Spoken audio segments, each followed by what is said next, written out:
Happy New Year to all of you. I hope that 2007 is a great year for every one of you.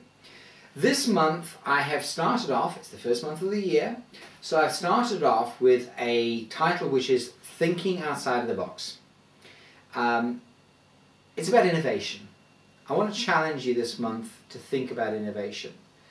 Being more innovative, being a bit more creative. I'm going to take you somewhere this month, and I want to introduce you to a guy I met in the summer last year. This is a guy who worked in a dental practice. His practice was sold. He stayed on there and worked for 4 years, and then went off and set up his own practice, wanting to do something completely different. Now, I don't know what dentist conjures up in your mind, but most of us, when you mention the word dentist, there's that slight cringy feeling of pain, of suffering, of yuck. And so, what a world to try and do something different in. Dentistry, of all places. So tell you what I want to do. I want to introduce you to the guy. I want you to hear from him what he's done. And then I'm going to challenge you with some questions this month to think about in terms of what could be doing differently. So first of all, come with me. I want you to meet the man himself. Let's go. Thanks for seeing us, Kenny. It's really good of you to give me some of your time like this. We met last summer, and I was so impressed with what you've done with your business and how far how it all evolved, if you like. And so I really wanted to come back and have a chat with you and find out exactly what you did and share it with some of our viewers. First of all, before I do any of that, I need to congratulate you. 2 great awards that you've won. As I understand it, you got the best practice in the eastern region of the United Kingdom, and then you went on and got the best practice for the whole of the United Kingdom. And then you also got best employer, which is voted on by all your staff and everything else. So congratulations. Thank you very much. Well done. Well deserved from everything I hear as well. Thank you very much. Just share with me and everybody, Kenny, what is it, give me the story. I know you told me the story originally, you were in a practice working and then you just wanted to do something different. Tell us how it came about. Yeah, certainly, no problem. Or myself and my wife sort of decided that we'd gone about as far as we could in dentistry at the previous practice. I was working privately then, having been an owner of the practice for the previous 10 years. We then sold to a company, and I worked for the company, and worked for the company for 4 years. Right. I then decided that I couldn't actually go in the direction that I wanted to go in, and over the last remaining 2 years of my time with the dental company, I decided that I would change direction and hopefully open a boutique dental practice. Right. Okay. And this is where we are now. Right. The fruits of my dream. Yes. And so initially I thought to myself, well, what do I want from a business? Yeah. And instead of being absolutely solely concerned about, well, what does the customer want, I decided to turn that around and focus on, well, what would I ideally like to work, or where would I ideally like to work? And so by where you mean what sort of environment you'd like to work absolutely in? Yeah. And the type of patients that we'd attract, and the systems that would be in place to make my life more fulfilling and more pleasurable in my chosen profession. Okay, so let me make sure I understand that. So you were thinking, I want to do something differently, and I want to do it where I can enjoy it, and subsequently the customer will enjoy it. Absolutely. Yeah. So the concept of a boutique. Yes, yes. I felt that if the customer got the vibe that everybody within the practice was enjoying themselves, because they were, and you can't, there's so many places you go and you see the sort of staff miserable and sort of poor customer service. I wanted to focus on the customer service side, but the bottom line was, if it's a place I really wanted to work in, then hopefully it was the type of practice that patients would like to frequent and spend the money with me. Lovely, excellent. So tell me, I come through, I make an appointment to come and see you. How do you differ from any other practice there? What makes you different? We spend quite a long time at the initial consultation sort of process. Most of that initial consultation is actually with one of my members of staff, and we call her the care nurse. And so one of the ethos that we wanted to bring in, which was different from the normal drill, fill in, bill system that you get under predominantly NHS dentistry, is the more personalised care, the ability for the patient to interact with somebody at a higher level than just well, you're here and you're back out again. So we spend quite a long time at that initial consultation getting to know them, not only the medical histories and any phobias and the likes, but getting to know them on a personal basis, so that so we have a bit more in common with them. So I would arrive, I wouldn't go in straight into a dentist chair then. No. I go into one of your consulting rooms. That's right. Which is just like this. It's nice chairs, leather chairs, relaxing, and then talk to somebody. Absolutely. We probably spend about half an hour talking, and we let the patients, to a certain extent, ramble on to hopefully alleviate any of their fears. And the whole setup is designed around the fact that it's like you're coming into somebody's home, into our own home.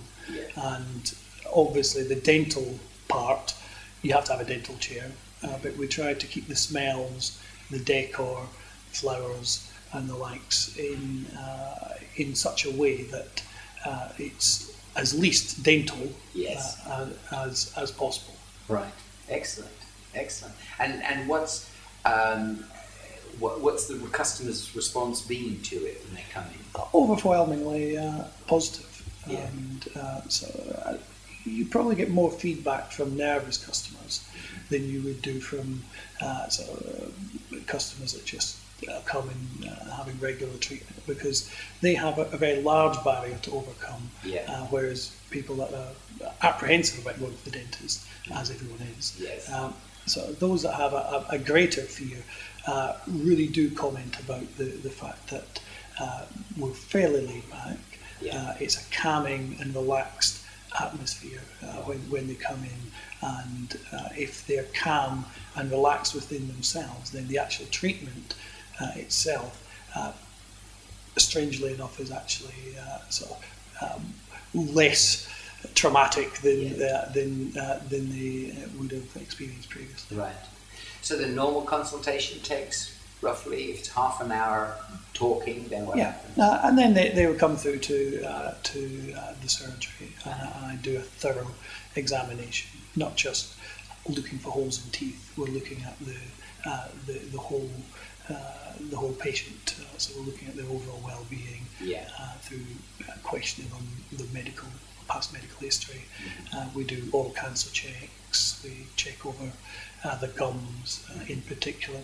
And we also take some clinical photographs as well, because a lot of the customers are interested in the cosmetic side of dentistry, which is a considerable growth area at the moment. And we provide baseline photographs to refer back to if we're ever to do anything cosmetically for them. And it's quite nice that the patients can look on the screen next to the chair at what their teeth looked like before, and hopefully be delighted in what they're looking at in the mirror. Excellent. One last quick question I want to ask you about, because it's great when you've got an idea of what you want and the culture you want in your business. You've got a number of people working for you now. How do you recruit the right people? How do you get the right people in here that fit with that? What's your focus of your recruitment process? The focus for every single person, whether they're the cleaner, whether they're another dentist, is that they're a people person. And I think that's very important in sort of a personalised service such as private dentistry. it's all about the interaction between people. Yeah. And if customers are happy with those interactions, then ideally they'll want to spend money with the business, Yeah. and sort of become lifelong patients. Mm-hmm. So really, we're after sort of staff that would not necessarily have a dental background, but would have a customer service background. Yeah. But even if they don't have a customer service background, you know what it's like when you first meet somebody, you can instantly click with them. Yes. Part of our interview process is to ask them to come in just to see us before any formal interviews, and you can almost make an instant decision as to Yeah. whether somebody's the right person. Yeah, yeah. And so it's, you're looking for them to just buy into your whole philosophy of what you're creating here. Absolutely, but it's difficult for staff to come in because they'll have preconceptions Yeah. over what is a dental Yeah, practice. absolutely, yeah. And so one of my early influences was a dentist from Australia Yeah. called Paddy Lund. Right. And so he's created a number of books, one of which is called the Happiness Centered Business, Okay. which is actually a business book. Uh-huh. And so in that, it highlights a number of areas that I've tried to follow. Yeah. And I found it's quite a good tool to give to new members of staff to say, well, have a read at this, Yeah. and have a look at, this is the kind of ethos that we're here. So it's actually in black and white rather than Yeah. saying, well, this is what we're about. Yeah. It's in a way, it can be a little bit easier to. And if I remember correctly, you were telling me the whole team went on a training program? Absolutely. And so every alternate year, Yeah. the whole team has been going on a business dental school. Right. And that includes you? That includes myself. And the receptionist and everybody? Absolutely everybody. So the practice shots, Yeah. and we go for quarterly meetings. Uh-huh. But in between time, we have email support, and there's discussion things From the dental. to go from there. Yeah. It's been excellent for us focusing and actually prioritising what is important within the business. Yeah. And we regularly set ourselves 90-day goals, and tick them off as the 90 days pass by. Yeah. And we've found that's been an absolutely invaluable way to. Everybody to has a goal in line with the purpose of what you're trying to do here. Absolutely. Yeah. So on each of the 90-day goals, we've got a general goal within the practice on where we are now Yeah. and where we'd like to be. Yeah. And it's a case of each individual will be allocated different tasks to bring that forward, ideally to fruition. Yeah. I can hear the people listening to this saying, shut the practice for a day? How can you afford that? I would imagine you're going to tell me I couldn't afford not to. Yes. It was a case of weighing up the pros and the cons. Yes, we're losing business and we're losing income. Yeah. But the amount of income that's subsequently generated over the subsequent 90 days even is such that we're more than recoup that cost, on top of the actual delegate fee as well. Yes. So it's for us it's a double whammy. Yes. Or for me it's a double whammy. The Yeah. staff still get paid. Yeah. I just sort of lose the income and have to pay for it. And have to pay for it as well. Kenny, I really, really appreciate it. Can I wish you every success? I know you've won a few awards. You became an Investors in People organisation. You've done just so much in the couple of 2 or 3 years that you've been in business here. And you're an inspiration to a lot of people, not least of all to me. So I want to wish you all the very, very best. And Thank you very much. I hope you continue to grow. And I know we're sitting in the new extension that you've just moved into the next half of the building. So it's growing and it's doing well, and well done. Thank you for your time. Thank you very much. Good to see you. Cheers. All the best. So, what did you think to that then? Interesting guy. I wish we had more time with him and I could have shown you around a little bit. There are some slides that you can look at while I talk you through a few other things. How he works is this. If you want into his practice there, You get assigned to one of the staff. And remember he was saying about being taken into a consultancy room and talked to. So, well, this person is with you. They're with you, and that's your person. They're the ones who make your booking with you. They're the ones who take you in and introduce you to the dentist. They're the ones who take you through and introduce you to the hygienist. Every time you visit, they're your contact. They will make your bookings. They will welcome you. They will show you around. They will be with you through the whole process. So you have this real one-to-one contact with somebody who, the whole concept is about building a relationship up with someone. He was saying to me after we went offline, he expanded on that, and he said, you know, when you've taken the time to build that relationship, you can see it when the client and one of the staff sit down and spend that time together.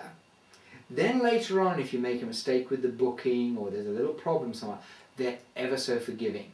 Remember I said that they had just expanded? He said he proved that point in the expansion, because in terms of the extra building work that was going on, they didn't have the space always to give those people that one-to-one time. So people weren't getting that same connection. And he says you could see the difference in the individual. They didn't have the same level of trust, they didn't have the same level of connection, which allows them then to, when they make recommendations to the client, for the client to understand and believe in them and have that trust in them. So he's noticed the difference over the building work. When they weren't able to do that, it did have an impact on the client relationship. The little things also count. The innovation, is just thinking of simple things. Like if you go into his room and to sit in the dentist chair, there's a stand there. You can bring your own iPod, drop your own iPod in and listen to your own music while it's going on. It's a free service, all part of what he's offering, like a package of a relationship and trust. So what about this month? Well, you can hear the questions coming, I'm sure, by now. What are you doing? If you were doing your job differently, what would you do differently? If you had to rethink the way you did your job, what would you do? Have you got so immersed in your industry that you believe this is the only way of doing business? Think about some of those things that he was saying about spending the time to build relationships with people so as to allow you, if anything went wrong later, for them to be more forgiving. Are you in a business that allows for that? He can charge at a higher level because of taking the time. So it ultimately becomes more profitable. It's not going to work in every business. But what will? What is different? What could you do differently if you were just prepared to think outside the box? I hope you've enjoyed this month's podcast. Thank you very much for joining me wherever you are in the world. I wish 2007 to be an absolutely great year for you. Please keep listening. We enjoy having you. And of course, as always, I love hearing your feedback and comments. Have a good time. See you next month. Bye for now.